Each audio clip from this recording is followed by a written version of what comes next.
Il faut qu'on se parle. Et puis, je sais pas trop comment aborder le sujet directement, alors bon, ben, je vais juste y aller. S'il y a une chose qui m'inquiète à propos de notre avenir, que je vois venir et qui me fait peur, c'est la possibilité d'une montée soudaine de l'autoritarisme. Hier, j'ai reçu ce commentaire-là sur Instagram. Prenez le temps de le lire si vous voulez, mais essentiellement, ce que ça dit, c'est que toutes nos institutions sont corrompues, sont plus fiables, puis ce qu'il nous faut, c'est un chef fort, prêt à tout pour nous sortir de notre situation. Et dans un sondage, j'ai demandé aux gens qui me suivent sur Instagram si vous étiez plutôt d'accord ou en désaccord avec la conclusion. Voici le résultat. À peu près 50% des gens sont plutôt d'accord avec la conclusion. Puis là, je précisais, là, il y a des centaines de gens qui ont voté. Et ça m'inquiète beaucoup parce que c'est comme ça qu'on devient la proie facile de gens autoritaires, de dictateurs. La transition d'une démocratie vers une dictature, ça se fait généralement pas tout à coup dans un coup d'État, un éclat militaire où la population est soudainement, immédiatement soumise à une force militaire, par exemple. C'est fou à dire, mais les dictateurs ont généralement une énorme popularité quand ils viennent au pouvoir. Et ça, c'est parce qu'ils jouent exactement sur le sentiment de ce commentaire-là.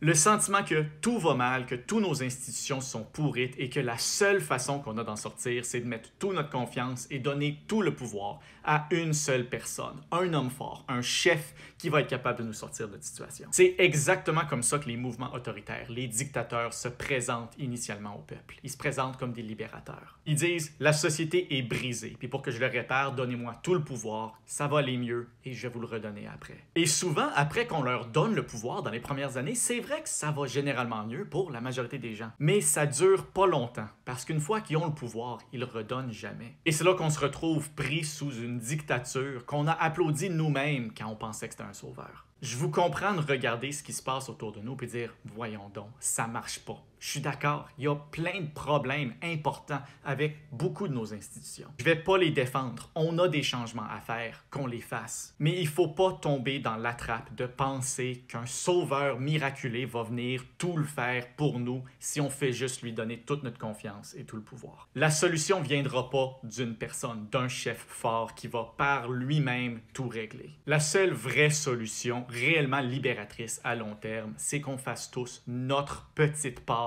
de l'effort collectif qu'il y a à faire. Puis ça, c'est pas une réponse facile. Je sais pas qu'est-ce que ça veut dire pour chacun d'entre vous parce qu'on est tous différents. On a tous des capacités, des habiletés, des forces différentes. Il faut que chacun d'entre nous regarde autour de lui et d'elle et se demande qu'est-ce que moi je suis capable de faire. Peut-être que ça veut dire faire du bénévolat. Peut-être que ça veut dire dénoncer un collègue qui abuse de son pouvoir. Peut-être que ça veut dire écrire une lettre. Je sais pas. C'est toujours différent. Mais il faut avoir confiance en soi-même et sa capacité de voir qu'est-ce qu'on peut faire. Et puis ça, c'est pas tout le monde qui va le faire. Il faut l'accepter aussi, même si c'est super décourageant. Mais s'il y en a assez qui font leur part et on a confiance en eux, même si on les voit pas tous, même si on voit pas ce qu'ils font, ça peut faire une énorme différence. Quand on parle d'esprit civique, de responsabilité citoyenne, c'est de ça qu'on parle. C'est de réaliser qu'on n'a pas besoin de tout mettre le pouvoir dans un chef qui nous promet d'être un sauveur. C'est comme ça qu'on défend une société libre.